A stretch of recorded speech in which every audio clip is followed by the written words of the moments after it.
I read recently in the Los Angeles Times of another shooting at a school in California. This time, there was a quiet student who was being harassed by others, and somehow the weapon came in and somebody got shot. I recall I like my social strategy is like I like to include everybody in my little group, and I try to make everybody comfortable. I was harassed in school. I will tell you about your mother, and, you know, tell you about your father, tell you about anything to just upset you, man. I don't know why I used to do it, but I just used to do it. And when they tell me about stuff, I don't even worry about it because I know it's just make up stuff. And even if it's true, what can I do about it? But in America, you have freedom of speech. Now, I don't know if harassing somebody, it could be, violating the person's rights and a crime if you keep it up, the person objecting to it and so on. However, in this school situation, and I know I have this picture here of Lanza, while there's a different story, but there's a thread going through here. And what I discovered is that when you try to include some of these people into your group, man, when they open them out, they're talking some weird off-the-wall stuff, and you're having some good conversation, you're trying to develop some ideas and so on, and eventually they have to retreat again back to the little closet because they don't fit in. They of themselves disqualifying themselves from the society of the progressives and the smarts and stuff. They just going back into the because like off-the-wall stuff. I don't know the quiet guy in California, but I've read more about Lanzas than him and so on. But as I said, there's a common thread going through this thing here. There are different people. There are different types of people. You have the outgoing ones, you have those in between, and those who are reserved. Generally, you find that the outgoing ones would try to be in leadership position, like to talk a lot, like to be busy and so on. The in-between ones tend to be teachers and try to be romanticists and like art and languages and travel and so on. And then the quiet ones are very introverted and they like to, be, I'm not sure what's going through the mind, but sometimes they end up in professions that require solitude and working by themselves in science and medicine and some other things like that. But what can you do for the quiet guy? This is America. And again, come back to the issue of cowards and bullies. Cowards got to understand that bullies will always be there. And they will always be cowards. How you come up with the cowardship is to, greet people. If somebody harassing you, you wait for the next time you see him and you ambush him with something nice. Hello, what's up, bro? Hey, man, how was your night, bro? You watch that movie on TV and so on, and you have a conversation like that. And then you retreat. And next time you see him, say, hey, man, let's go and have a soda or something, And eventually, that bully will be your friend. And now you're talking, you call him, hey, bro, what's going on, man? And this is my amigo here, bro. And so on, and a way like that, they're going to stop harassing you. And of course, if they're talking about something truthful, you got to work on it, If you like to talk off the wall stuff and they're saying how you like to talk off the wall stuff, start getting mainstream conversation and things like that. Read newspapers, read good books, talk about what's happening in the community, about the subject you're studying, etc. And the bullies, well, I don't know what to tell a bully to calm down. What I used to do, and I didn't consider myself a bully. It's just that I'll be in your face if you want to fight, no problem. Let's do it every day, it's cool, and so on. What I discovered is this, and even as an adult, if I happen to be pushed beyond the limit with a certain person, and we set up and everything, and I see how this fella setting up that he doesn't have the kind of skills that I think he ought to have, I'm not going to beat him down. I'm just say, hey man, listen, bro, we don't have to fight about this, man. Everything will be good, man. Don't worry about it, all right? If he shows that he has some skills and you go for it and you hit him at will, it don't make sense to destroy him. Just say, bro, hey man, let's finish this, man. And next time you see him, say, man, I'm sorry for all this thing, man. We didn't have to go there. You see what I'm saying? Look, the other day, I'm over this place here sitting at the table. I got up and I went to the bathroom. When I come back, a guy's in the seat I was sitting in.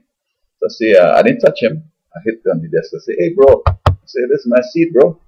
He said, no, man. He said, it was empty here when I come. I said, I'd raised it up, bro. See, them people around here say it's nobody's seat, man.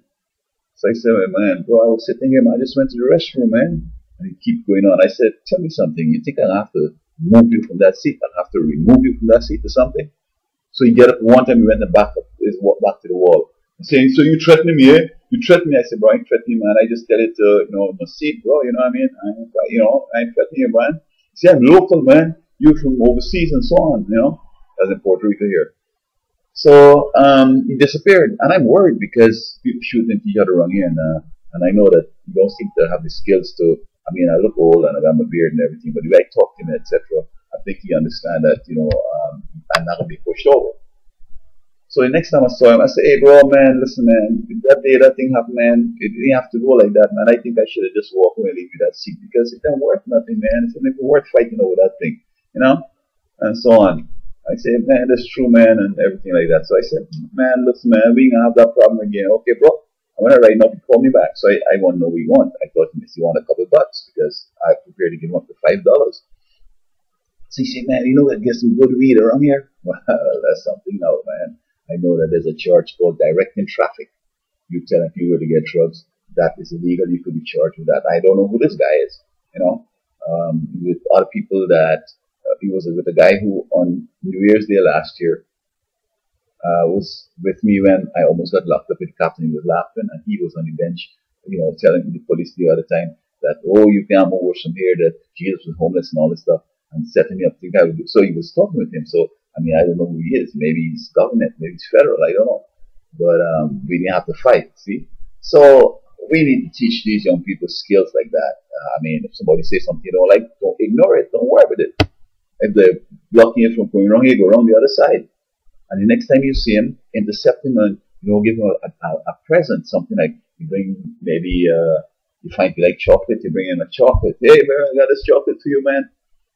Or you might want to go so big. You want to start exchanging there. Hey, bro, what's happening, man? Glad to see you, man. How was everything last night? Everything's good. I hear them girls talking with you, man. You're a real popular guy around here, bro. Something like that, and you keep that up. Eventually, be no more enemy. And if you're good at schoolwork, show him, talk about it with him. I mean, some people get upset if you do that too. So you just have to play. In other words, you're trying anything that would help you to get over that barrier of being like a stranger, And as I said, when you kind of consider the bully, don't be dumb people, right? You don't want to knock them out and beat them up, drag them the face, stab them in the head. That person could come back and shoot you, see? But if you're winning in a measured way. I mean, how you set up, the way you punch and everything, and I realize that you're superior to him straight up. So you don't even have to fight sometimes for him to understand that, and understand that there's a pecking order, and to respect you and so forth. And you don't have to beat them down. So, both sides could do, something, because, I mean, you beat the guy up real, real bad. The next thing you're going to bring is boys. Family come, shoot you up, I mean, when you go into the extreme, you got to make sure you got to take it out the town, out to the country, or you're prepared to go and deal with all his friends and his family, take all of them, and send them to heaven. Unless if you can't do that, then you just got to chill out. So this is horrible for people to bring in a gun and shooting some defenseless people, because even though a guy is a bully and he beat you down in a fight, kick you up and everything. If you go and get a gun and you shoot him, well, you might say that it's a defense of excessive, what is the defense of all that? Imperfect defense. I was imperfect at it, whatever. And but the judge would look at it that if the fight was fist or physical, you went to get a bottle, there's a different analysis now. You went beyond the pale. And if he comes with something bigger and hurt you, you had maybe a bottle and come and shoot you. There are different ways of looking at things. So don't let go there, man. School is not a place to kill in and so forth. School is a place to learn. School is a place to change yourself and be useful and learn how to succeed in life. Get those skills that are essential. And I don't know about the mental health and mental state stuff, but that's government problem. Got to deal with that. But this violence is getting beyond the pale.